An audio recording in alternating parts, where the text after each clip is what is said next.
Hər vaxtınız xeyir, dəyərli izləyicilər. Azərbaycan saatındayıq və güman edirəm həm də Natiq Adilov kanalındayıq. Paralel bir yayım eləyəcəyik yəqin ki bugün. Lütfən hər iki kanaldan bu yayımı çalışın, bacardıqca paylaşın, dəstəkləyin, bəyan eləyin. Biz isə Natiq bəy hər vaxtınız xeyir olsun. Hər vaxtın xeyir olsun Qənimət bəy, hörmətli tamaşaçılar. Mən də bütün tamaşaçılara salam verirəm və dəvət edirəm ki, burada danışılan söhbətləri faydalı bilirlərsə kanala abunə olub bildiriş düyməsini açsınlar. Bu bildiriş düyməsi çox vacibdir, çünki mən də yəqin siz də baxırsınız analitikə, adamlar baxır, izləyir, hətta bəyənir, amma o düyməni nəyə görəsə aktivləşdirə bilmirlər. Bax burada hörmətli tamaşaçılar zınqrov işarəsi var. Onun aktivləşdirin, pulsuzdur, heç bir riski yoxdur. Bu da ona görə ki, verilişlərdən vaxtaşırı xəbər tuta biləsiniz anında.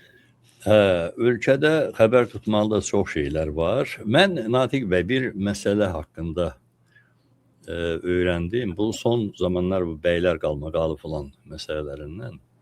Mən də oradan çox ibrətamiz gəldi və güman edirəm indiyəcəm həm izləyicilərə, həm də şəxsən sizə çox görk olunası bir məsələ kimi gəlməlidir.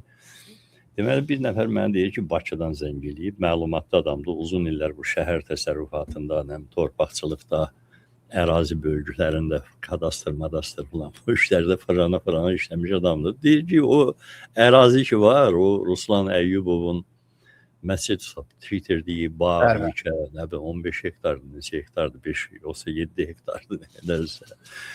Mənə deyir ki, bilirsən, o ərazi kimin olub əvvəllər? Deyirəm ki, yox, bilmirəm. Deyir ki, bu Rafael Allahverdiyev vardı. Bakı şəhərinin merini. Bakı şəhərinin keçmiş meri. O Rafael Allahverdiyevin qardaşı Cavanşir Allahverdiyevə məxsus olan bir ərazi olub, həmin yer. Qamarlayıb alıblar, yox, tutub əlindən alıblar Rafael olandan sonra. O ölüb, səhv eləmirəmsə, Rafael 2007-də öldü. O da deyəsən ondan 1-2 il sonra öldü. Cavanşir 2010-2011 nəsə bu illərdə ya indi diri sağlığında qamarayıb alıblar, ya öləndən sonra əl qoyublar. Amma mən ibrətamiz hansı baxımdan gəlir? Rafael Allahverdiyevin başına gətirilən olaylar ölkədə bu cür informasiyalarla maraqlanan və yanında saxlayan hər kəsə bəllidir ki, onun hansı it zülümü ilə sonlandırdılar da, adamı qovaladılar xaricə, burada heç meydan dazqala buraxmırdılar. Və baxmayaraq ki, o Əliyev ailəsinin o zamanların standartlarına görə çox yaxın adam idi. Hətta Əliyevin çətin günlərində ona bəylərdən də xeyli dərəcədə yaxın adam olub. Hətta yanılmıramsa Qənimət bəy, Sovet dövründən Rafael onun ailəsinə bazarlıq eləyən adam olub. Yəni o bəli, Sovet dövründən sonra Heydər Əliyev Moskvada o zat Opala dövründə, yəni vurulub qırağa atlandı da gelib onun qulluğunda durub, şəxsən bazarlığını eləyib, nə bilim mən. Və başına belə işlər gətirildi, öldü, İsveçrədə deyəsən gəlib sığınmışdı. Gecədən qaranlıq işlər gəldi başına. Və o ərazi o ailənin olub. Ondan sonra da yenə Əliyev ailəsinin çox yaxın adamı olan, ən yaxın adamı sayılan Bəylər Əyyubovun başına həmin ərazidə, məhz həmin ərazidən qaynaqlanan, siqnalı həmin ərazidən verilən fəlakət Bəylər Əyyubovun sülaləsinin də başına gətirilir və gətirilməkdədir. İbrətamiz deyil. Çox ibrətamizdir doğrudan da Qənimət bəy. Və bir tərəfdən də dəhşətli və təəccüblü odur ki, gözümüzün önündə hər gün nə qədər belə bir ibrətamiz hadisələr baş verib ki, onun birin nümunə götürsə Azərbaycan insanı, xüsusən onu idarə edənlər, xeyli dərəcədə vəziyyətimiz düzəlmiş olar. O bir məşhur söz var idi, bilmirəm kimin, deyir ki, nə çox ibrət, nə az götürən. Və bu torpağın qamarlanması və Rafael kimi indi həyatlarını itirməsələr də, amma bu cür dövlətli adamların pullarının əlindən çıxması elə ölümə bərabər olur. Ölüm hətta onun yanında çox hörmətli bir şey olur. Çünki ən azı acıyan olur o ailəyə, o adamlara. Sonra özü ilə bərabər bir çox şeyləri, pis şeyləri də unutdura bilir ölüm. Amma bu adamların həyatı daha çox pul üzərində qurulub, hörmətləri, çevrələri və pul, sərvət əllərindən çıxanda onlar dəhşətli bir əzab içərisinə düşür. Bütün vurulan nazirlərə baxın Qəmmət bəy. Mən özümdən danışmıram ki, onların öz etiraflarına baxın. Bir çoxunun ki, deyirlər ki, məsələn, bu yaxınlarda Elmar Məmmədiyarovun olub müsahibəsi, sonra başqa bir nazirin oldu. Deyir ki, vəzifədən gedəndən sonra adamlar öz dostları, tanışları, məclisdə bunların şəhərinə sağlıq deyən adamlar bunlardan qaçır, zəng eləmir, görüşmək istəmirlər.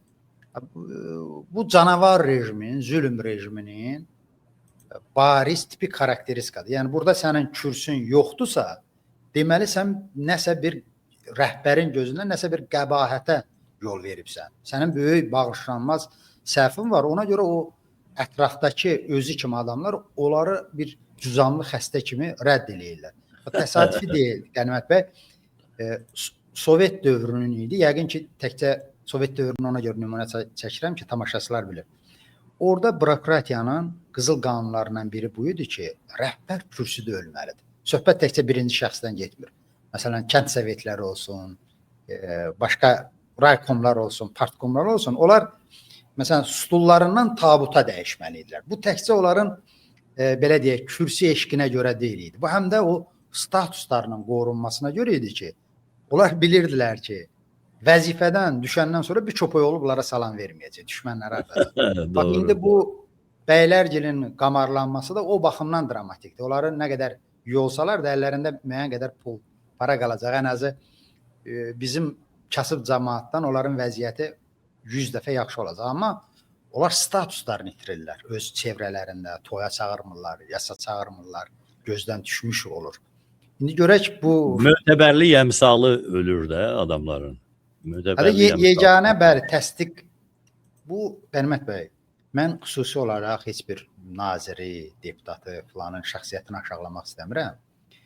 Amma rəhmətli Elmar Hüseynovun da dediyi kimi deyirdi ki, İlham Əliyevin ətrafı hamısı zırrama, qanmaz insanlardan ibarətdir də. Yəni, bugün hətta müəyyən keyfiyyətləri, savad və bacarığı olan adam vəzifəyə qoyulursa, ondan tələb olunan əsas cəhətlərdən biri olur ki, sən burada ən yaxşı halda robot rolunu oynamalısan. Sən burada şəxsi təşəbbüsün, şəxsi keyfiyyətlərin qabara bilməz, gözə çarpa bilməz. Sən su ki girdi qaba olmalıdır, içməli. Yəni o qabın formasını almalıdır. Yəni bu adamların əsas cəmiyyətə özlərini hansı formada təqdim eləyirlər? Rəhbərə sədaqət. İlham Əliyev məni sevir, şah məni sevir, şah məni dindirir. Tay biliyin göstərsin, bacarığın göstərsin, xalqa məhəbbətin göstərsin, vəzifəsini yaxşı icra etməklə seçilsin, belə bir şey yoxdur. Ən populyar ifadələr nədir? Prezidentin tapşırıq və göstərişi ilə filan şeyi etdim. Prezidentin tapşırıq və göstərişinə nə ehtiyac var? Bütün nazirlərin, vəzifəli şəxslərin vəzifə səlahiyyətləri, borcları, hüquq və vəzifələri qanunda yazılıb. Ged onu icra elə də. Sənə İlham Əliyev niyə görə məsələn xalçaçılıqla bağlı, nə bilim, baramaçılıqla bağlı göstəriş tapşırıq verməlidir? O da bir mütürflükdür də, o da bir mütürflükdür. Amma Qənimat bəy, qabaqları laf gülməli nə idi? İndi də var, məsələn körpü salırlar, nə bilim 4 zolaqlı yol salırlar. Orada gətirib mütəxəssislər indi pis yaxşı plan çəkib asıblar da, lövhə qoyublar. İlham da gəlir əlində qələmi tutur, oranı ora çəkir. İndi bizi danışığın vermirlər, ki biləylə. Qardaşlar, bunun üstündə mütəxəssis işləyib. Mühəndis işidir də, bu da adama deyirlər də. Gəlir orada qələmi ilə göstərir və cəmaata da belə təqdim olunur ki, bu yol təsərrüfatından tutmuş, nə bilim dediyim kimi də baramaçılıq, yumurta təsərrüfatı, bunların hamısını bilir. Elə bir düşüklükləri var əlbəttə. Bax, məsələn, düşüklüklərin seriyasından bu günlərdə bu sosial şəbəkələrdə çox hoyduya götürülür, danışırlar, lağ edirlər filanlar adamlar. Bu Ağdamdakı məsələ. İlham hansısa kompleksin, yaşayış kompleksinin açılışı üçün gedib, bir vətəndaş da çıxıb özünü öldürür ki, bəs balaca Heydər olmalıdır səndən sonra prezident, o da sərbəstiyyət həyata keçəcək. Biz vərdiş eləmişik, belə vətəndaşları tapıb danışdırırlar əlbəttə və bunların heç bir protokoldan kənarda deyil, dəyərsiz. Onların hamısı önceden planlaşdırılmış adamlardı. Amma bu qədər naşılıqla yox ki, mən onu bugün günorta saatlarında, Bakı vaxtı ilə günortadan biraz sonra YouTube'a qoydum. Məlum oldu ki, bu həpənd həmin bu Balaca Heydər prezident olsun deyən. Mən bəy, niyə təəccüblənirəm? Azərbaycan ilə çox böyük ölkə deyil də. Bir nəfəri aşağı yuxarı tapıb çıxartmaq olur. Hamı bir-birini tanıyır. Əhali az qala hamısı bir-birindən qohumdur. Elə adam tapın çıxardın ki, bu adam həqiqətən də güya işi gücü olmayan, ağsaqqal statusu ilə təqdim eləyə biləcəyiniz yaltaq yoxdur ölkədə. Ölkə zaten kütləvi şəkildə yaltaqlaşdırılmış bir ölkəyə çevrilib də. Mən YouTube'a Natiq bəy deməli nə vaxt idi? 2 gün əvvəl bir sorğu atdım ki, Azərbaycanda əhalinin sizcə neçə faizi yaltaqlaşdırılıb? Çünki bu avtoritar rejimlər, diktatura rejimləri yaltaq kütlə bazası olmadan ayaqda qala bilmirlər. 80% orada deyir ki, 30-40%-dən yuxarı, əhalinin 30-40%-dən yuxarı yaltaqlığın 80% deyir. Yəni o baxımdan deyirəm ki, getmirsən Ağdama və yaxud hər hansı başqa rayona, ya o rayondan, ya heç o rayona dəxli olmayan hər hansı bir başqa coğrafiyadan bir sürü yaltaq tapıb burada qabaqçanda konspekti əlinə verib deyərsən ki, burada yazılanları ged orada danışarsan. Get hazırlaş danışarsan. Hə, Balaca Heydər prezident olsun deyən adamı və baxdım hökumət mediası da verib Ağdam sakini olan bir vətəndaş. Güya ki, elə belə bir vətəndaş, ağsaqqaldır. Çıxıb təklif verir. Xalqın içindən gələn səs kimi. Adam biri də götürüb məzəng eləyir faktla, sənədlə, subutla ki, bu Ağdamda atçılıq təsərrüfatının müdürüdür. Elçin Quliyevin çox yaxın adamlarından biridir. Özü də at əti satır. At ətim, Qənimət bəy, heç olmayan at əti adı altında satır, yoxsa quzu əti? Yox, mal əti adı ilə at əti satır. Orada yaramazlıq edib. Orada yaramazlıq edib. Və indi qalan bütün sahələrdə zaten yaramazlıq edir, göz qabağındadır. At əti satır, özü də at ətini də bizə hara verir? Adam bu Elçin Quliyevin Binə tərəfdə bir atçılıq təsərrüfatı var. Orada da onun Elit adlı bir şadlıq sarayı restoranı var. Elit. Onun bir neçə belə çoxlu restoranları planlar. Ad Elit, ət Elit. Hə, Elit. İndi bu elit qonaqlara at əti verir. Həmin bu Marif Hüseynov nədir? Bu danqalağın təchizatçılığı ilə. Mən də bir video yayıb deyim, həm iki məqsədim var. Göstərirəm ki, bu vətəndaş deyildiyi kimi təsadüfi bir vətəndaş və yaxud Ağdamlı ağsaqqal deyil. Bu elə sistemli qaydada ölkənin yaltaqlıq təsərrüfatından dürtülmüş və bu istiqamətdə ciddi bacarıqları, vərdişləri olan bir vətəndaşdır. Və ikincisi də ən ciddi niyyətim odur ki, insanları uyarım. Oraya yəqin ki, elita gedir hər halda. Elçin Quliyevin bığının altından keçmək istəyən və yox. Çünki restoran planında klientura elədir ki, sahibinə baxır, o konjunkturalar var da. Sahibinə baxır falan kəsin restoranda, gedim orada toy eləyim və yaxud orada yeyib içmək düzəldir, ad gün eləyək, ya bir banket zad eləyək, yiyəsinin də xətri xoş olsun, sonra bir işimiz düşər. Bədbaxt uşağı sizə at əti verirlər. Gedəndə heç olmasa bir maraqlanın ki, bu at əti ilə adı ilə versələr, Natiq bəy demişkən, mən heç bir adım planım yoxdur və kiminsə doğrudan da ürəyindən keçir at əti yemək. Amma mal əti adına at əti verən bir adam, dələduz bir qəssab, çıxır İlham Əliyevə deyir ki, özdə xalqın gözünün qabağında da bir gembol bunu sərirlər ki, zaddır. Bala Heydəri rəhbərimiz. Bala Heydər rəhbərimiz olsun. Tamam da olsun. Sən Ata Heydər bu İlhamın vaxtında at əti satırsan, mal əti adına, dələduzluqla məşğulsan. Bala Heydər gələndə də it əti satarsan da cəmaata. Ki o hələ biraz təcrübəsiz gələcək axı. Təcrübəsiz zamanlar olacaq. 1-2 il bişənə qədər də cəmaata həmin o elçinin elit restoranında ikinci heyecanın ətini satarsan, it əti satarsan.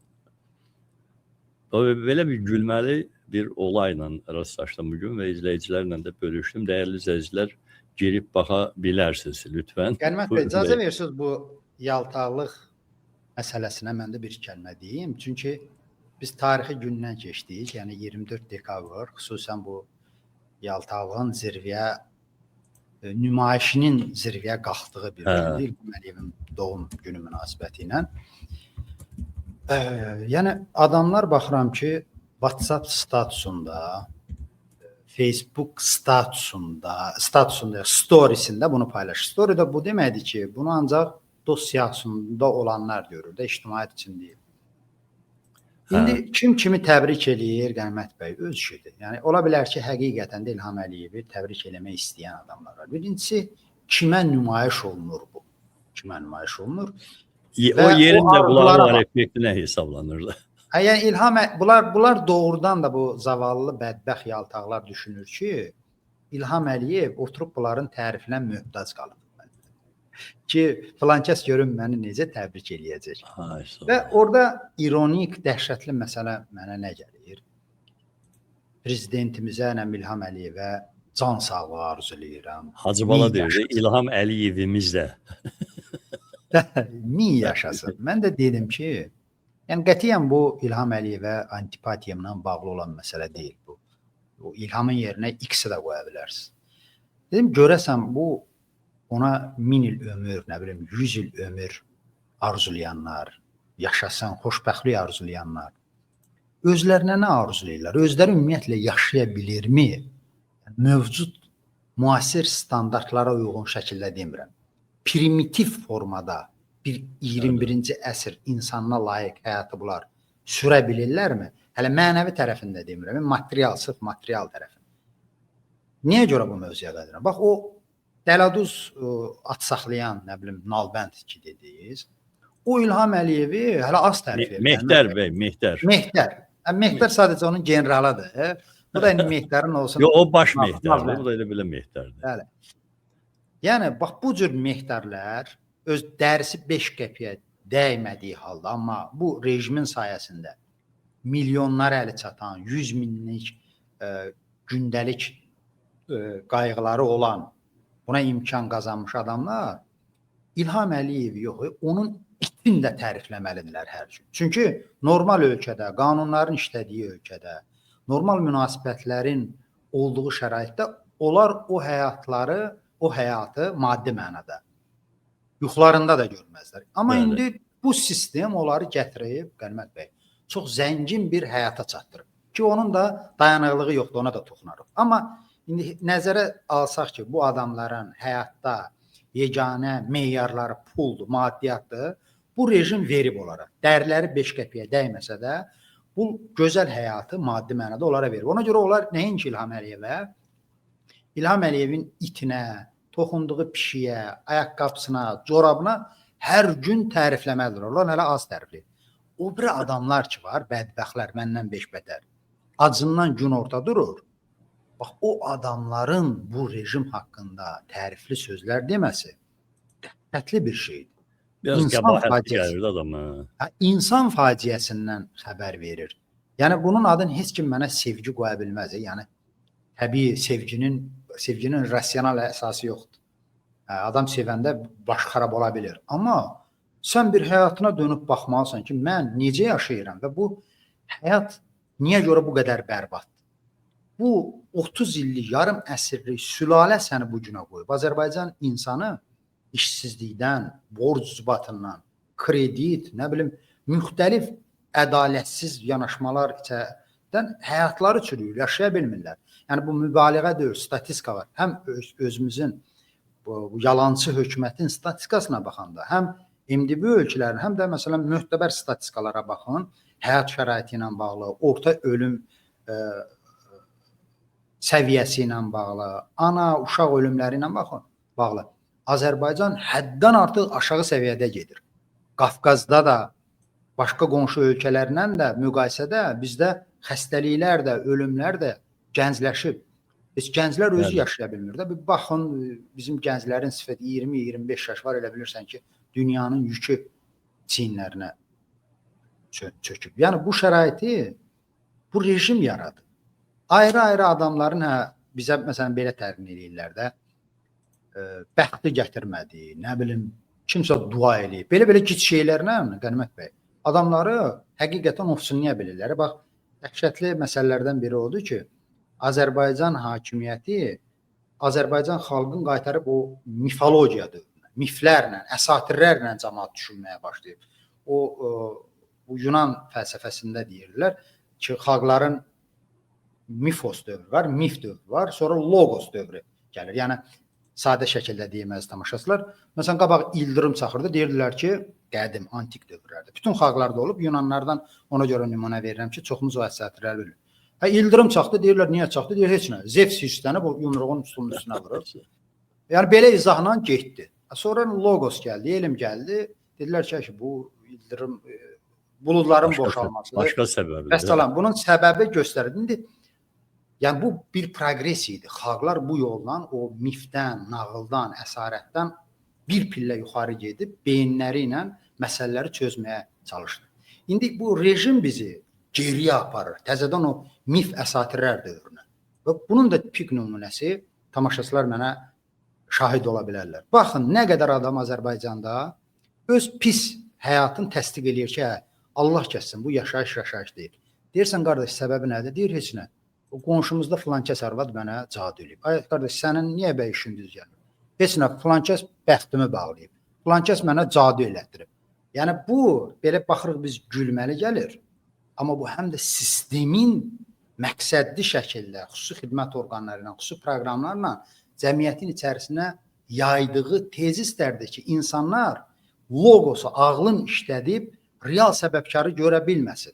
Deməsin ki, mən ona görə ali savadlı, əlim qolum yerində olan bir insan, ona görə iş tapa bilmirəm, həyatımı qura bilmirəm ki, bir qrup azgöz, dəladuz quldur dövlət aparatın zəbt eləyib. Bunu düşünəndə insanlar bu formada, məntiqli, elmi şəkildə düşünəndə hakimiyyət üçün problem yarar. Amma nə etmək lazımdır? Demək lazım ki, qardaş, ona görə pisdir ki, filankəs qohumun özdə deyirlər ki, qohum-əqrəbənin də arasına belə şey salırlar. Fərişinə toxumu sərirlər ki, kənar adam deyir, elə əmin yoldaşı, bibiyin qızı gətirib dua bastırır. Filankəs sənin yolunu bağlayıb və bu yolla da mifoloji yolla cəmiyyəti gücdən salırlar. Ora gətirmək istəyirəm ki, bax, bu rejimə İlham Əliyevə uzun ömür arzulayanlar filanlar bir dönüb həm də öz ömürlərinə baxsınlar ki, bu ömrün nə qədər qiyməti qalıb Azərbaycanda. Bu ömür alqışa dəyirmi və onun səbəbi kimdir? Zevsdir, duadır, cadudur, pişik tüküdür, bəyaquş, nə bilim, qurd yağıdır, yoxsa bu sülalə rejimidir? Ona baxan yoxdur. Bizdə indi açığı mən biraz onu təsəvvür eləməyə çətinlik çəkirəm ki, hər dəfə bu hansısa bayramlar ərəfəsində bu söhbətlər olur, biz eləyirik əlbəttə. Çünki gündəm əlbəttə bayram, insanlar bayramda sevinə bilirlərmi? Təminatlar, o sevinmək üçün, bayram fərəhi yaşamaq üçün təminat varmı? Söhbət maddi təminatdan gedir, onsuz necə sevinə bilərsən ki? Məsələn, mən çox istəyərdim ki, müqayisə eləyək. Məsələn, başqa yerlərlə Azərbaycan əhalisinin bayram büsatını. Bədbaxtçılıqda hər bir bayram əhalinin çox nəhəng bir təbəqəsi üçün qara bayram kimi gəlir. Qara dərd kimi, qayğı kimi gəlir. Qənimət bəy, bax, efir gedə-gedə soruşaq da, bu tamaşaçılardan soruşaq ki, qarşıdan 2 dənə bayram gəlir də. İndi birin çox təmtəraqlı qeyd eləməsə də Azərbaycanlar, Dünya Azərbaycandan həmrəylik günü, amma dövlətçilik, millət, xalq baxımından götürsək, bu da əhəmiyyətli bir bayramdır. Bir də yeni il bayramı ki, Azərbaycanlıların məncə 3 əsas bayramından biri də Novruz bayramı, Qurban bayramı, Ramazan, bir də bu 4 olsun. Bax, soruşaq ki, necə hazırlaşırlar? Ümumiyyətlə adamlarda əhval-ruhiyyə var, yoxsa yox? Çünki Qənimət bəy, üzr istəyirəm, sözü də bəlkə kəsdim. Bu mənim üçün çox vacibdir. İndi sən də, mən də uzun illərdir Azərbaycanda yaşamıram. Mən ardıcıl, məsələn, 3-4 ildir, bəlkə də 5 ildir hiss eləyirəm ki, bayram ərəfəsində o siz dediyiniz şövq hiss olunmur. Adamlarda ki, il dəyişir, yeni arzular, yeni planlar filanlar, çox bir bədbin, qaramat, xoş olmayan ovqat görürəm və bu o qədər şiddətli olur ki, bəzən şübhəyə düşürəm ki, bəlkə İndi biz virtual izləyirik də Azərbaycanı. Deyirəm bəlkə mənim Facebook dostlarım elə mənim özüm kimi talihin qara nöqtəsinə düşmüş adamlardır. İndi ikimizin də kanalında xeyli dərəcədə insanlar var və bu insanlar heç də hamısı müxalifətçilər deyil və yaxud da partiya üzvü deyil. Soruşaq ki, bax onların bayram hazırlığı necədir? Bayram ovqatı varmı, yoxmu? Və izah versinlər, şərhlə yazsınlar. Sonra biz də öz fikirlərimizi deyərik əlbəttə ki. Mən də həqiqətən hiss edirəm ki, yoxdur. Özü də təkcə bu illə bağlı deyil Qənimət bəy. Mən ən azı 5 ildir, 4 ildir hiss edirəm ki, bayram elə gəlir, elə gedir, heç cəmaət yəni halına toxunmur pozitiv mənada. Neqativ mənada siz dediyiniz kimi qara bayram kimi o insanları yükləyir. Hətta dövlət Azərbaycanda belədir. Dövlətin özünə görə bir şou sistemi var. O dəliyə gündə bayramdır misalında olduğu kimi. Amma o dəli bayramları Azərbaycan hökuməti təşkil eləyir. O bəlli bir zümrə üçündür. O özünün çevrəsində saxladığı hansısa adamlar üçündür. Onun geniş kütlələrin həmin o şoulara necə yanaşması, oradan nə təməzi anlamaması o nə İlham Əliyevi maraqlandırır, nə də onun əhatəsində olan həmin bu at oğurlarını, at əti satanlar və ona yaxın olan zümrəni. Amma məsələn Fransada biraz fərqlidir bildiyim qədər, eləmi? Yəni bir dövlətin müdaxiləsi olur bu bayram proseslərinə. Təbii Qənimət bəy. Deməli, burada iki strukturu götürürük. Həm dövlət, həm də qeyri-dövlət, yəni kommersiya qurumları. Hər ikisi çalışır ki, əhalinin normal şəkildə bayramının keçirilməsinə töhfə versin. Həm dövlət, həm də qeyri-kommersiya qurumları. Mən bu barədə bir yayım eləmişdim. İndi yenə təkrarlayayım, çünki çox faydalıdır. Bu at əti satanlar, at ətin quzu əti kimi satanlar, mehdərlər ki, dəqiqə başına deyirlər Azərbaycanın öz standartları var. Dünya bizə heyran olmalıdır. Faktları, çılpaq faktlar deyəcəm. Demək, Qənimət bəy, Fransada işləyən və işləməyən insanlar götürürük.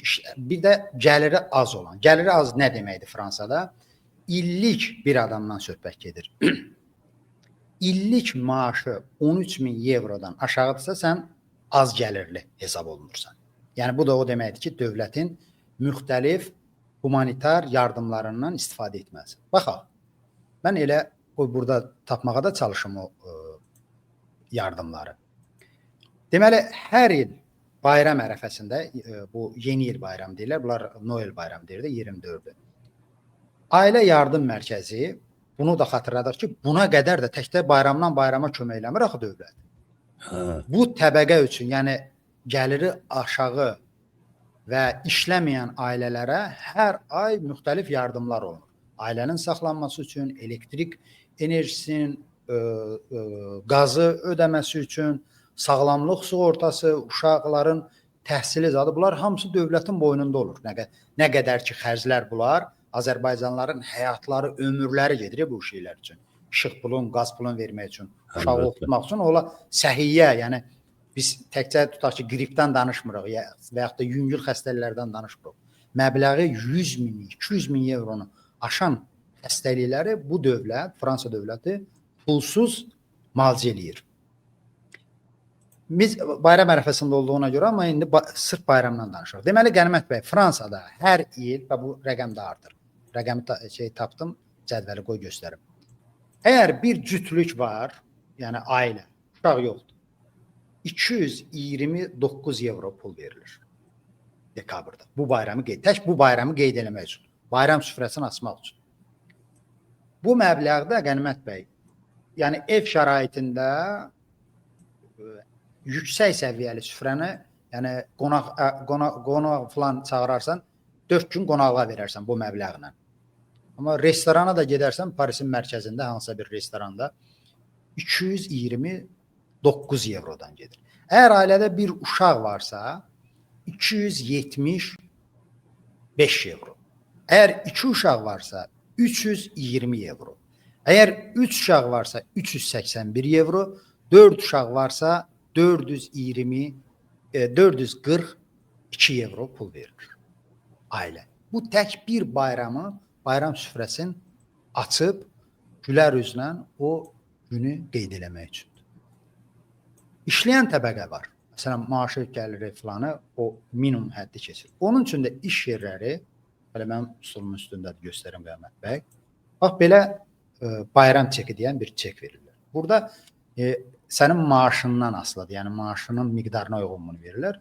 Mənim maaşım xudmani bir maaş olduğuna görə mənə 200 evroluq çek veriblər. Tək bir dənə mənə çek verirlər ki, bunu Bu bayram ərəfəsində bəli, xərclənir. bu məhz bayrama görədir Qənimət. Məhz Bundan da bayrama ərzaq ala bilərsiniz də, yox? bununla restorana gedə bilərəm. Nəqliyyat məsələn bilet sizin şəhərə gəlmək üçün qatara bilet ala bilərəm. Mağazalardan alış-veriş eləyə bilərəm. Yəni puldur, sadəcə adını çek qoyublar da, bayram çeki qoyublar. Üstəlik bunun içərisində Qənimət bəy həm də bu təkcə mənim qara qaşıma, qara gözümə aşiq olub verməyiblər. Bütün işləyənlər üçün bu nəzərdə tutulur. Həm də dəxli yoxdur. İstəyirsən dövlət idarəsində işlə, istərsə də kommersiya şirkətlərində. Dövlət kommersiya təşkilatlarının da boynuna qoyur ki, maaş falan öz yerində, premiyaların öz yerində. Məhz bayrama görə öz işçinə, məsələn, adam var 100 evroluq alır, adam var, nə bilim 300 evroluq alır. Belə bir çek verib, eyni zamanda bəy, burada bu təkcə bu puldan əlavə, burada başqa güzəştlər də verirlər ki, məsələn, bizim təşkilat filan biznes strukturları ilə də əməkdaşlıq eləyir. Onlar sizə imkan verir ki, gedin filan mağazadan alış-veriş eləyin, 30%, 35% indirim alın. Yəni bu çox adi bir şeydir ona görə ki, Azərbaycanın, mən demirəm ki, yaşayışı gəlib Fransanı keçməlidir, amma neft-qaz ölkəsində və o ölkədə ki, onun dövlət rəhbərliyi hər gün, siz keçən dəfə siz də proqramınızda dediniz, öz pulumuzun çox olması ilə öyünür. Valyuta fondumuz aşır, daşır, filan, bəsməkan. Qardaş, heç olmayan Novruzda və Yeni ildə hamı üçün də yox. Azərbaycan balaları üçün 200 evroluq yox, Qənimət bəy. 20 manatlıq çek verə bilərlər, bunlar yoxsa vermə bilməzlər. Yəni imkanları var onun, yoxsa yox. Hamımız bilirik ki, var. 20 manatlıq bunlar bir Azərbaycan ailəsi üçün hədiyyə, dövlət hədiyyəsini vermirlər. Öz də öz ciblərindən yox, dövlət büdcəsidir. Və ona görə həqiqətən indi burada şəhərlərdə də mən görürəm. Həqiqətən bayramlar, Qənimət bəy çox yaxşı dedin, qara bayrama çevrilir. Adamlar sanki peşman olurlar bu təqvimin başa çatmasından, bayrama yaxınlaşmasından. Ruslarda bilmirəm o atalar sözdür, yoxsa yeni bir belə deyimlər, məzəli deyimlərdən deyirlər ki, İsa Məsihlə bağlı nəsə olanda mən 5 kilo kökəlirəm. Yəni İsa Məsihlə bağlı çoxla bayram var orada, hüzün günlər var. Onlar hüzün günlərində də yeyib içirlər axı. İndi bizdə tərsinə dönüb, Qənimət bəy. Düzdür, mən köklüyü yaxşı həyat əlaməti saymıram.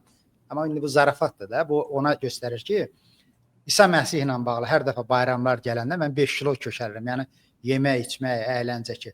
Mən isə indi tərsinə fikirləşirəm ki, Azərbaycanda hər bayram adamları arıqlatmasa da belə, amma onlara 5 qatlıq əzab, əziyyət, stres, xəstəlik bəxş eləyir ki, düşünək də indi bir ata düşünək. İndi adamlar özləri tək başına olsalar, cəhənnəm, sigareti calayıb, bir qəmli mahnılara qulaq asıb keçinə bilərlər ki, bu nə həyatdır. Amma indi düşün ki, sənin övladın var, ki, sən ona süfrə atmaq istəyirsən, aparıb harasa bir göstərmək istəyirsən və yaxud da valideynlərini sevinmək istəyirsən, onlara bir süfrə açmaq istəyirsən, nəsə bir xoş bir mənzərə yaratmaq istəyirsən və sən acizsən. Əlin var, qolun var, diplomun var, amma bir şey eləyə bilmirsən. İndi mən hər dəfə bunu əlin, qolun deyəndə mən bu fiziki əngəlli olan dostlarımızı da, Azərbaycanlıları da yadıma salıram. Deyirəm, birdən onlar mənim düz başa düşməz. Əslində dövlət həm də əli, qolu, gözü olmayan və yaxud da normal çalışmayan insanları da düşünməlidir. Mən bu əli, qolu olanları ona görə deyirəm ki, əli, qolu olanlar, normal funksiyası olanlar yaşaya bilmirsə, gör indi bizim o zavallı insanlarımız nə haldadır. Belə ailələr var, ailə başçılar var ki, onların əlilliyi olan üzvləri var və bu cür şəraitdə onların təkcə sağlamlığının qayğısına qalması ağır bir yükdür və dövlət 52-cəsinə bunların heç birini nəzərə almır. Sadəcə bizə bu televiziyalarından, sosial şəbəkələrdən xoşbəxtlik tabloları göstərirlər ki, Paris əhli kef eləyir, Fransa əhli kef eləyir, yəni Azərbaycan əhli kef eləyir.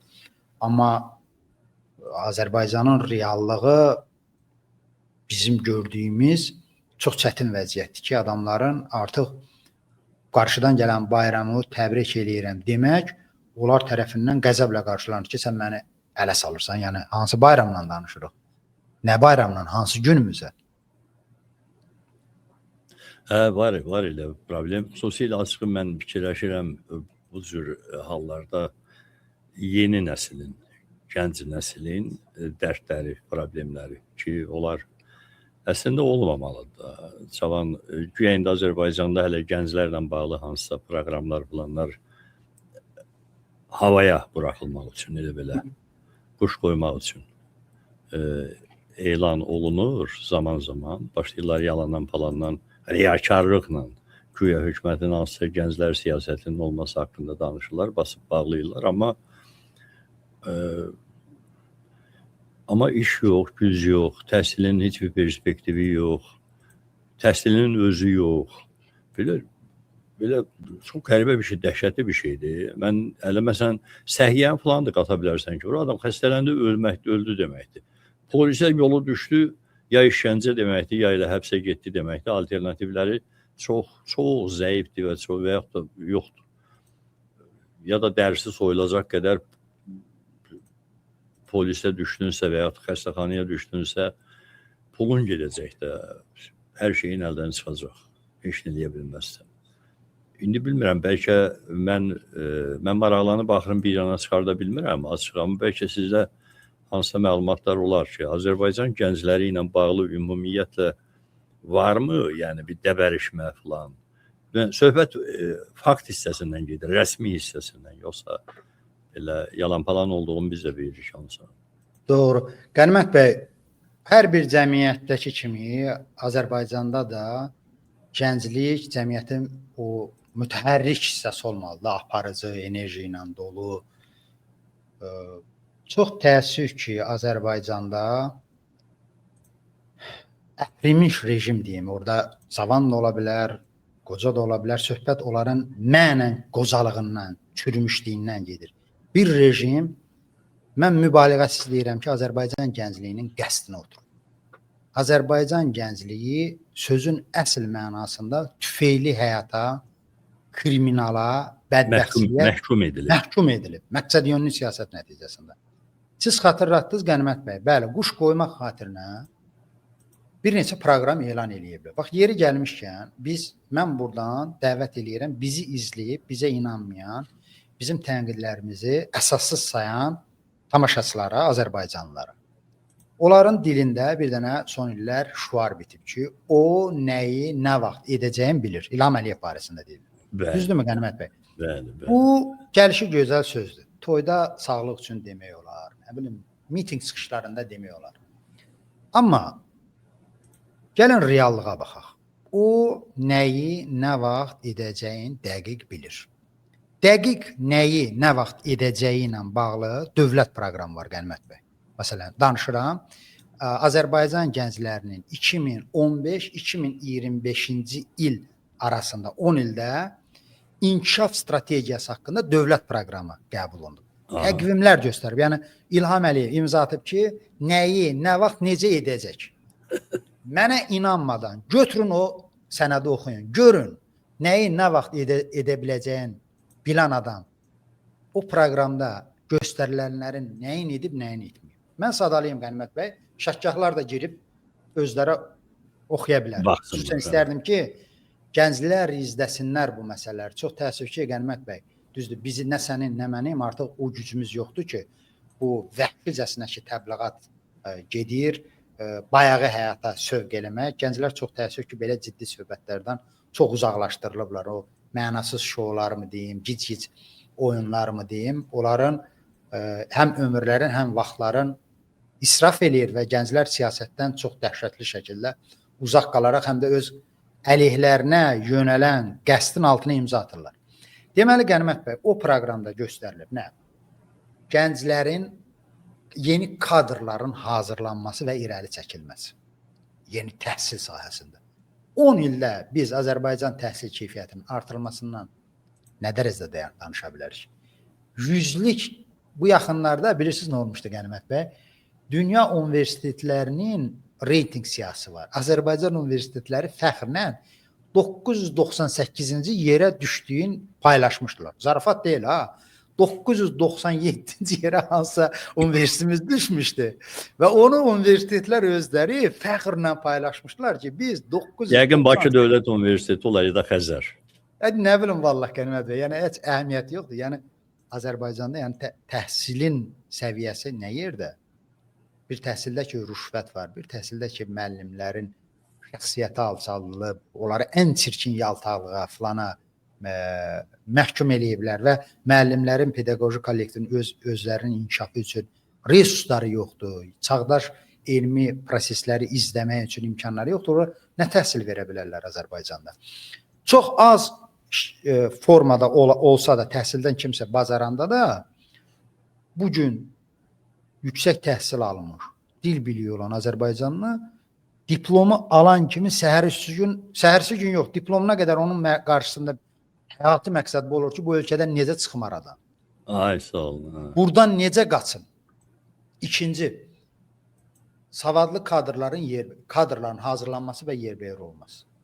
Son 10 ildə, bəli, biz gördük ki, 5-6 dənə gənc kadrlar qoyuldu. Nə bilim, icra başçısı qoyuldu, deputat qoyuldu. Yəni, deputat qoyuldu, seçilmədi.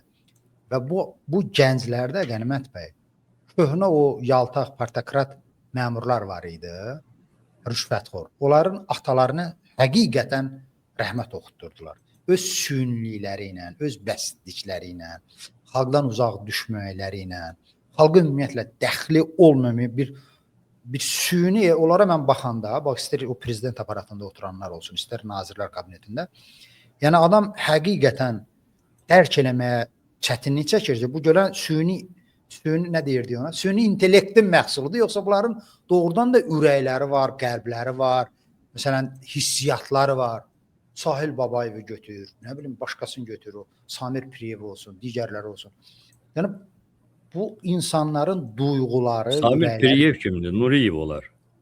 Vallahi Qənimət bəy, onlar hamısı mənim üçün, o Sofya robot var idi, robot Sofya. Elə bir şeydir. Onlarla eynidir. Yəni, Sofya onların yanında neçə illər deyirəm, ləyaqət mücəssiməsidir.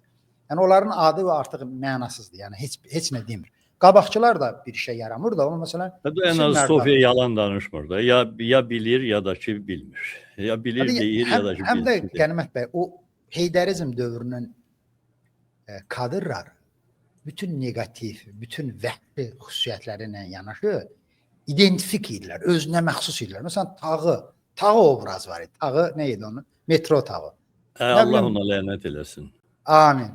Ürəkdən. Nə bilim, Misir Mərdanov olsun. Nə bilim də hərəsi bir dinozavr idi, amma tipik idi. Bir organik, bir özəl keyfiyyətləri var idi. Biraz.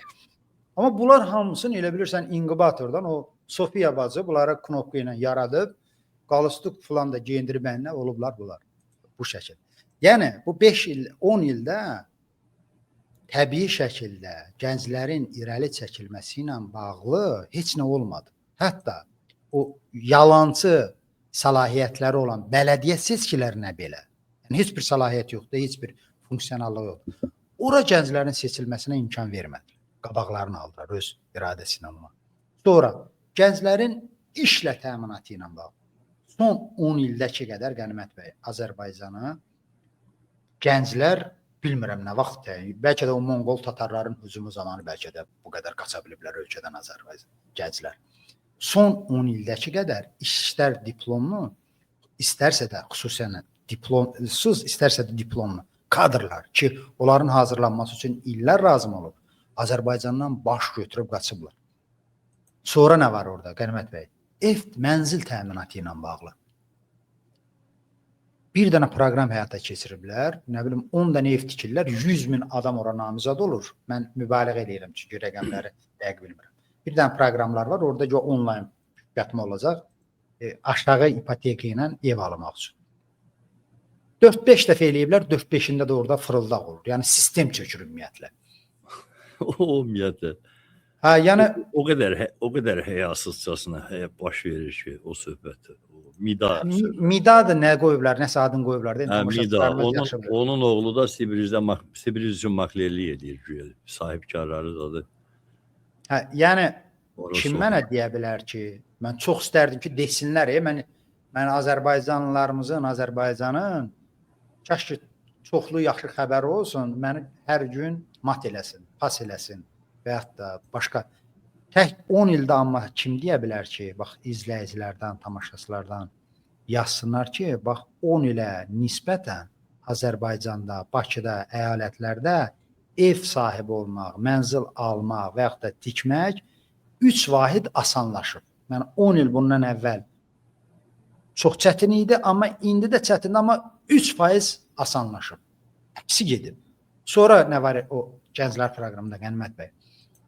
Regionlara gənc kadrların göndərilməsi, kadrların göndərilməsi və orada şərait yaransın. Əks proses getməyin bu 10 ildə. 10 ildə Tamamilə əks.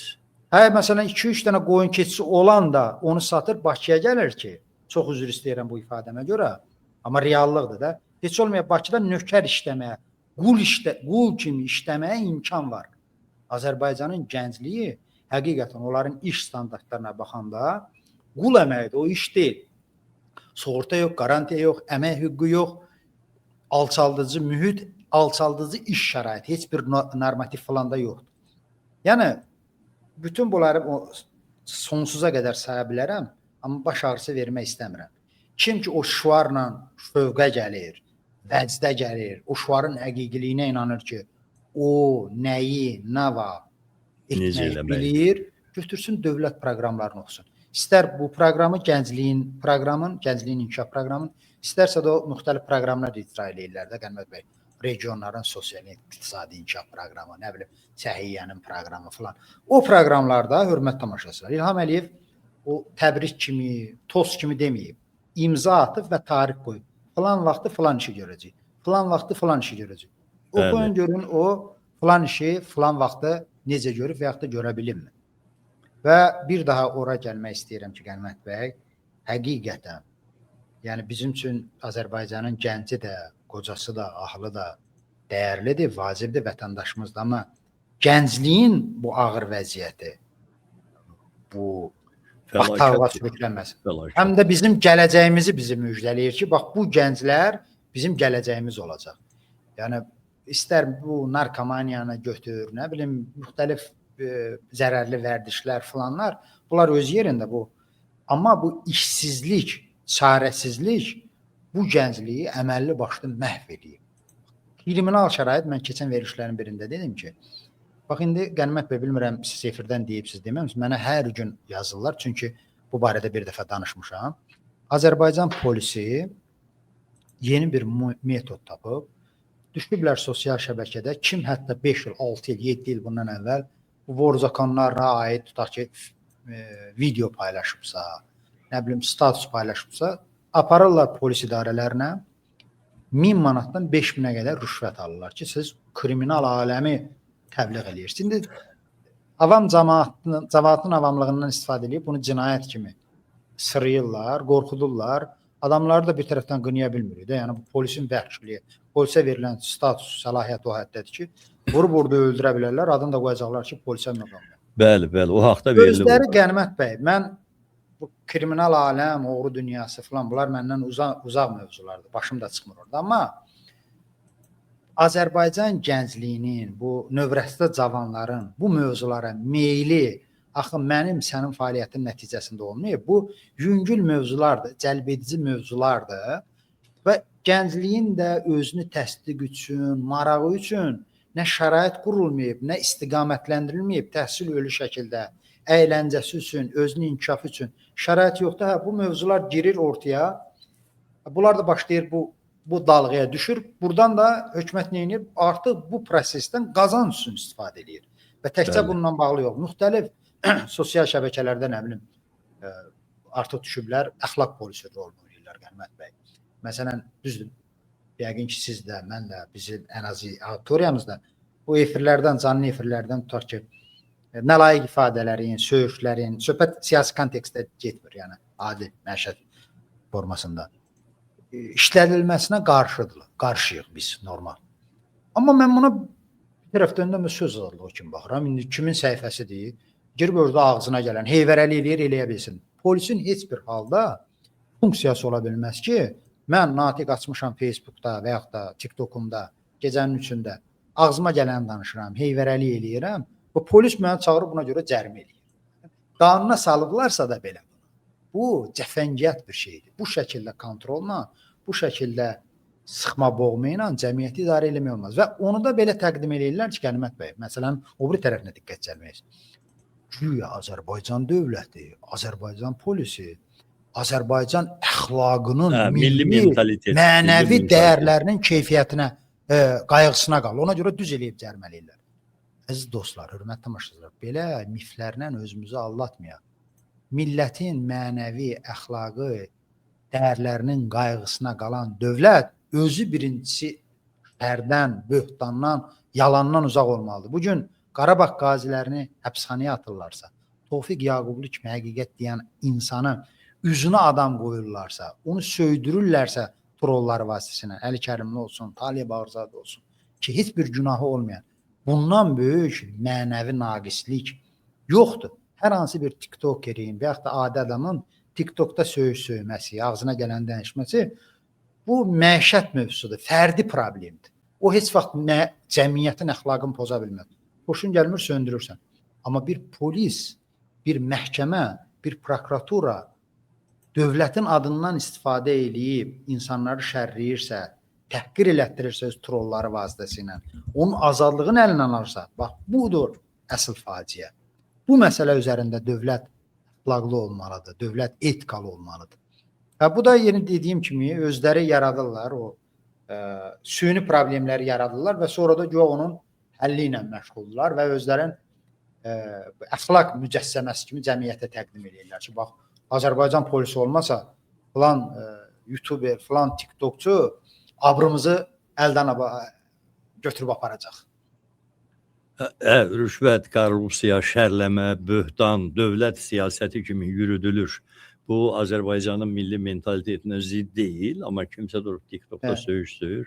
Və onlardan da pul alır, Qənimət bəy. Bəli, özü pul alırlar. Onlar orada qayğı heç də əxlaq filan zat deyil. Cəmiyyətin mentalitet pulu yığırlar. Mentalitet pulu. Maraqlı mentalitet demişlər, nə yadıma düşdü. Bugün nədə rast gəldim? Facebookda bir maraqlı hadisə baş verib. Nə baxımdan? Astara rayon məhkəməsinin hakimi İlqar Məmmədov adlı bir nəfər dolu yağışı zamanı mantiyasını çıxarıb avtomobilin üstünə örtüb ki, maşına zərər gəlməsin və bunu orada olan həmin məhkəmənin sədri Bəxtiyar Məmmədov çəkib ötürüb məhkəmə hüquq şurasına ki, görürsünüz bu iş yoldaşıdır, yanındadır. Gör nə qədər rəzil insan var. Yaxşı sən belə mantiya dərdi çəkənsən. Mən hakim zat məsələsinin belə təəssübünü çəkmirəm. O hakimlərin hamısı yaramaz adamlardır, hamısı iş verəndir, hamısı ən alçaq xüsusiyyətlərinə görə fərqləndirilib o vəzifələrə qoyulmuş adamdır və birinci sifarişi də, ən murdar sifarişi də elə birinci tapşırıqdan yerinə yetirən adamlardır. Amma da sən bir yerdə işləyirsən, çörək kəsirsiniz, axşamlar hər gün 100%. İşdən çıxıb gedirsiniz restorana, bir-birinizin sağlığına deyirsiniz. Nə bilim, nəslinizin, nəcabətinizin, uşaqlarınızın sağlığına yeyib içirsiniz və əlinə girəvə düşən kimi onu çəkib, atıb İnam Kərimova ki, görürsən bu hakim belə-belə şeylər edir və onu da işdən qovublar. Bəy, göstəricidir açığı. Mantiya təəssübü çəksən, denən ki, elə şey eləmək olmaz. Bu mantiya dəyərdir. Azərbaycanda hansısa bir hüquqi, mənəvi dəyəri var, bunu eləmə, müqəddəsata da cavüzdür. Amma bunu eləmir. Götürüb iş verənliyi eləyir, görürsən, dəhşətli bir şeydir. Yox, həm də ki, rejimin Qənimət bəy, mahiyyətini açan bir məsələdir də. Bütün əmək kollektivlərində qanunlar filanlar öz yerindəki qanunlara əməl eləmək, həm də orada işgüzar mühit üçün əməkdaşların arasında problem olmamalıdır. Yəni, peşəkar problemlərdən söhbət gedir. Məsələn, dava, dalaş, konflikt. Çünki o nəticədə aparılan ümumi işin keyfiyyətinə xələl gətirir. Məsələn, biz kollektivdə 10 nəfər isə, bizim aramızda bu cür düşməncəsinə münasibət varsa, o şəxsi problemlikdən çıxır, həm də ümumi işin mahiyyətinə kölgə salır. Ona görə bütün o əmək kollektivlərində qanun öz yerində həm də sağlam mühit olmalıdır. Fikir verin, təkcə bu hakimlərin arasında deyil ki, Qənimət bəy. Bir qədər əvvəl biz bu barədə danışdıq. Hörmətli Səyyad Aran nə demişdi? Müxbir ondan soruşmuşdu ki, siz niyə görə yapın bu qabaqda gedənlərindən, yapın qurucularından Səyyad Aran. Müxbir ona soruşub ki, ay Səyyad müəllim, İraq olsun, siz Milli Məclisdə tək bəyağı kimi görmürsünüz. Heç kimlə oturmursunuz, durmursunuz. O deyir ki, ay bacı, mən istəyirəm, amma özüm məqsədli qaçıram. Çünki bunların yanında söz danışılası deyil. Birin deyirsə, deyir dost mühitində oturub nəsə danışırsan, dilindən bilirsən, qaçıb üstünə də beşin qoyub xəbər eləyirlər. Səvir eləyirsiniz Qənimət bəy, Səyyad Aran 100 ilin yapçısıdır, yapın qarşısında nə qədər xidmətlər var. Bu adam hətta qorxur öz həmkarları ilə. Hamısı yapçı deyir, orada müxalifətçi falan deyir. O 124 deputat deyirlər adlarına. Hamısı rejimin süzgəcindən keçib. Ya yapçıdır ya da daha pis. Ya yapçılar ya da daha pisdir. Yapçıdan daha çox yapçıdır. Deyir ki, danışa bilmirəm. Ehtiyatımı görürəm qardaş mən. Çünki sözümün üstünə birin qoyub, yəni bu nədir? Çuğulçuluğun, işverənliyin, danosbazlığın dövlət siyasətinə çevrildiyi bir şeydir ki, o hakimin də başına gəldi. Mən əminəm ki, polis sistemi qapalıdır Qənimət bəy. Oradan informasiyalar çox. Əminəm ki, polislərdə də belədir, prokuraturada da belədir. Əlbəttə, bir-birini satmaq, bir-birini çuğullamaq, bir-birinə torba tikmək. Yəni, əgər bir yerdə ki, qanun işləmir, o normal prosedurlarla irəliləmək mümkün deyil. Orada nə oldu? Bir-birini xəncərləmək, bir-birinə torba tikmək, danos yazmaq. Və insan azadlıqları məhdudlaşdırıldıqca, insan alçaqlıqları stimullaşdırılır da, böyüdülür, genişləndirilir. Orada fantaziya hüdudsuzdur. Hər cür yaramazlıq eləmək. Vallahi, yəni işverənliklər, bu üzə durmaqlıqlar falanlar yalnız məhkəmədə hansısa sifarişli həbslərin üzərində olur əlbəttə, amma yalnız o deyil axı. Əlbəttə. Bu artıq qarşılıqlı münasibət faktoruna çevrilir. Bütün ölkə üzrə, bütün kollektivlər üzrə, hamı bir-birini satmaq, bagaja qoymaq, nə bilim, alçatmaq, bu vəhşilikdir də, doğrudan vəhşilikdir. Yəni, bu faktik olaraq insan cəmiyyətinə aid olmayacaq, aid edə bilməyəcəyimiz bir məsələdir. Polis də həmin o yaramazlıqların və alçaqlıqların sayıq çeşidi kimi ölkədə at oynadır. Amma İlham da nəyə görsə polisə də güvənsizlik eləməyə başlayıb. Bu daxili qoşunlar məsələsi çox ağıllı başı söhbət yaradıb hər halda. Daxili qoşunları özünə tabi elədi, sərəncam verib. Amma burada maraqlı məsələ var. Daxili qoşunlar 1991-ci ildə yaradılıb da, səhv eləmirəmsə Ayaz Mütəllibovun vaxtında və o vaxtı bu daxili qoşunlar birbaşa prezidentə tabi idi. Birbaşa prezidentin tabiçiliyində olub, yəni Ayaz Mütəllibovun belə deyək də. Sonra bunu Heydər ya 95-ci ya 96-cı ildə Heydər onu götürdü, elədi Daxili İşlər Nazirliyinin tərkibində. İndi mən başa düşmürəm. Səncə İlham Əliyevin ağlına nə verib ki, birdən-birə bu geri oxuyur bu haqq hesabları? Nədənsə ehtiyat eləyirmi? Yoxsa fikirləşir ki, polis adamı yəni elə pis öyrənib ki, hamını güdaza verirsə bir gün məni də güdaza verər. Qənimət bəy, o tarix xronologiyanı bilmirəm daxili qoşunlarla bağlı, amma bizim dəqiq bildiyimiz budur ki, qoy tamaşaçılarımız da bilsin ki, siyasətə qarışmayanlar xüsusən bilsin ki, güclü bir dəyənək hazırlanır cəmaət üçün, əziz cəmaət. Bax, Qənimət bəyin bəhs etdiyi qanun nədir, dəyişiklik nədir? Daxili qoşunlar dünənə qədər, onların səlahiyyətlərində də müəyyən dəyişiklik olur, Qənimət bəy.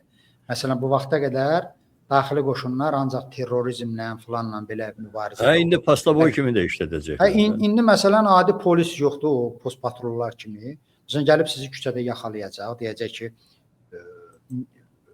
bizim müxalifətçilər necə şərləyirlər? Ünvansız söyüş söyürsən. Ünvansız söyüş söyürsən. Və yaxud da özü yaxşı aparmadın, yerə tüpürdün. Yəni, daxili qoşunun vəzifəsinə bu da əlavə olunacaq. Silah daşıyacaqlar. Artıq mən eşitdiyimə görə polislər Azərbaycanda silah daşımağa başlayırlar. Yəni, Azərbaycan sürətli bir şəkildə faşizmin yeni bir səhifəsini açılır. Əməlli başlı real polis sistemi yaranır Ki yaranıb artıq. Qəhvəyi polis düzəldirlər də artıq. Yəni. Bəli, Qənimət bəy, artıq bilmirəm siz efirdən deyibsiz, deməmisiniz. Mən deməmişəm, qoy deyim. Azərbaycanın ən ucqar kəndlərinə də yol polisi xidmət göstərir. Ən ucqar kəndlərə müşahidə qurğular qoyublar. Özdə bəzilərin yox. Bunları həm də mağaza, bir dövlət özü qoyub. İkincisi mağazalara qoyublar. Mağaza sahiblərinin yalandan deyirlər ki, siz deyin ki, biz vermirik, amma Azərbaycandır.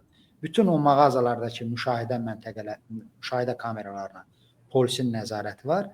Yəni, total belə nəzarətə götürüb cəmiyyətdə faşizm, hərbi diktatura, polis diktatura yaratmaq istəyirlər. Və daxili qoşunlara da bu səlahiyyət, bu dəyişiklik məncə ona görə verilib ki, Qənimət bəy. Və bu total nəzarət keyflərindən deyil.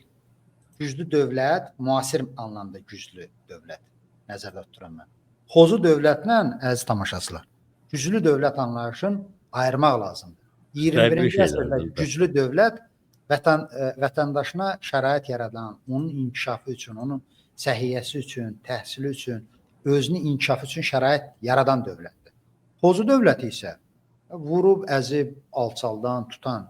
Bu güc deyil, bu artıq xozuluqdur. 21-ci əsrdə eşşəklikdir də, xozuluq deyəndə. Eşşəklik deyək. Bəli.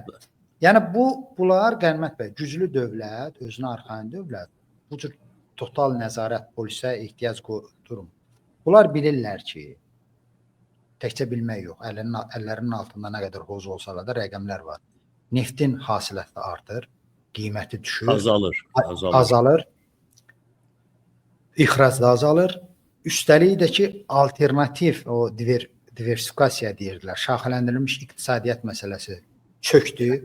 Hasilat azaldıqca da hətta axı maya dəyəri də artır.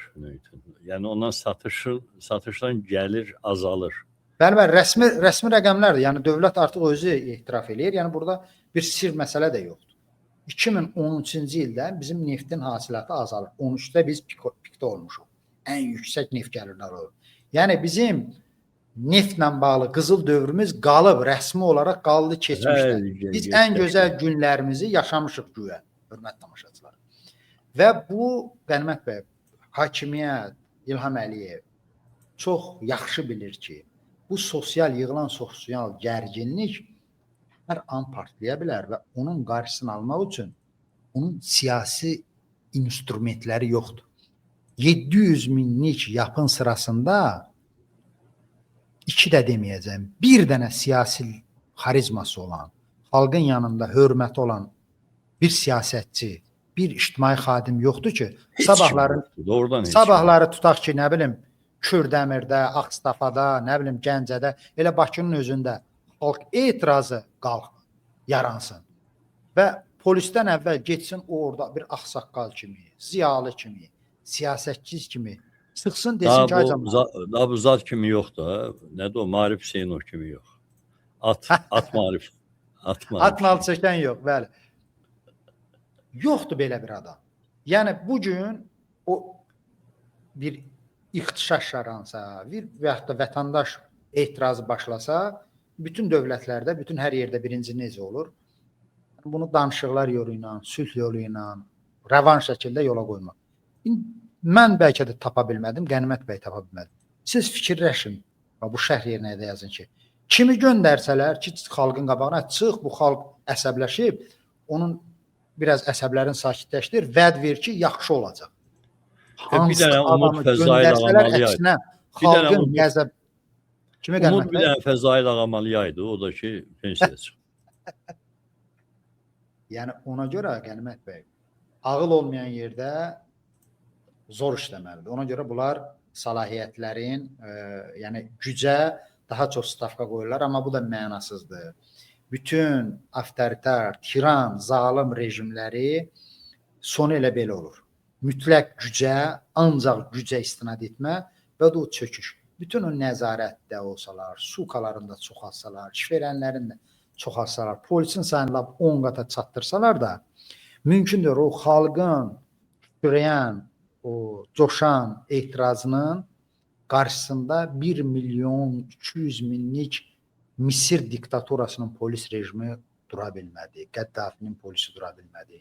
başqalarının polisinə dura bilmədi. Bütün yıxılan diktatorlarda, hakimiyyətlərdə, əziz tamaşaçılardan çalışıram hər verilişdə deyim. Yıxılan rejimlərin pulu da, ordusu da, silahı da onu devrən xalqdan çox olur. Yəni heç bir siz mənə göstərə bilməzsiniz ki, müxalifət və yaxud da əks qüvvə hakimiyyəti devrən. Onun material gücü, pulu, ordusu hökumətinkindən çox ola bilməz. Mümkün deyil. Azərbaycanda da belə olub, başqa yerlərdə də. Orada inam məsələsi də cəsarət məsələsidir. Xalqın ki, inamı özünə gələcək, o cəsarət damarı toparlanacaq. Onda o gördüyünüz o polislər, molislər, kameralar, zatlar var. Hamısı bir an içərisində mənasız bir sistem kimi çöküb gedəcək. İlham da baxır ki, inqilab olan müxtəlif ölkələrdə xəbərlər çıxır ki, xalq polisin tərəfinə keçdiyi filan belə şeylərdən başlayır da. Bu da deyir ki, tamam, bəri başdan polisi çəkimiz tabeliyimə ki, o başqa seçim imkanı azalsın. Amma mənasız söhbətdir də. Təbii bəy, o xalq, o duyum ki var, duyum. İnsanlar ki, duydu bu rejim getməlidir. İlham 100 dənə sərəncam versin, işləmir. Güya məsələn Qarbaçov vermirdi və yaxud da Ayaz Mütəllibov vermirdi, başqaları vermirdi. Səddam vermirdi, Səddam deməyək, Liviyanınki vermirdi, Qəddafi vermirdi və yaxud da Hüsnü Mübarək və yaxud da digər diktatorlar. Şvarnadze olsun, başqalar. Verirsən və yaxud da o erməni nə idi? Yıxılan. Sarkisyan. Yəni onlar da ver, hər sərəncamı ver. İşləmir. Məsələ odur ki, o qorxu mühiti ki sınandan sonra, ki o təpər özündən tapandan sonra heç bir texnika, texnologiya onun qarşısında tab gətirə bilmir. Gözü dönüb qıra bilər, o da çarə deyil. O genosidə gedə bilməz. İlham Əliyev Azərbaycanda gedə bilməz, mümkün deyil. Sadəcə indi maksimum dərəcədə Qənimət bəy, bunlar prosesi uzatmaq istəyirlər. İlham Əliyevin, hörmət tamaşaçılar, yıxılacağı, devriləcəyi, nə qoyursunuz adını qoyun, dəyişəcəyi gün kimi aydındır. Bu rejim gedəcək, bu Azərbaycan tarixində qalmayacaq. Sadəcə biz ona görə dirək tərpənməliyik ki. Bəy, lütfən, mən efirimdə elə şeylər danışmıyorum. Mən ona görə 7 il iş almış adamım. Allah qapısı açsın Qənimət bəy. Yox, mən çevriliş yoluna demirəm, mən bütün senariləri dedim ki. Ehtimal kimi deyir. Çağırış kimi yox, ehtimal kimi. Ehtimal kimi bu rejimin nə qədər bir gün, bir saat belə hakimiyyətdə qalması bizə baha başa gəlir. Həm maddi, həm mənəvi baxımdan. Bunların bir saatı Azərbaycana, sənin, mənim, bütün Azərbaycanların cibinə, həyatına yükdür. Yəni nə qədər bunlar tez hakimiyyətdən geçsələr, Azərbaycanın sözün əsl mənasında tikinti, quruculuq işləri ondan sonra tez başlayacaq və asan başa gələcək, ucuza başa gələcək. Bunlar hər gün dağıdırlar. Hər gün yeni minalar yığırlar cəmiyyətin altına və hər gün dağıdırlar. Belə, təşəkkürlər Natiq bəy, bu maraqlı söhbət üçün. Dəyərli izləyicilər, lütfən bizdən ayrılmadan öncə yayını bəyənin, paylaşın. Və yeri gəlmişkən qarşıdan gələn bayramlarınız da mübarək olsun. Bayrama qədər hələ yəqin mən bir-iki söhbətim olacaq, lap axırda deyəcəm. Zeynəb xanlar o axırda oxuyur. O məşhur məsəl vardı. Və salamat qalın dəyərli. Sağ olun bəy. Sağ olun.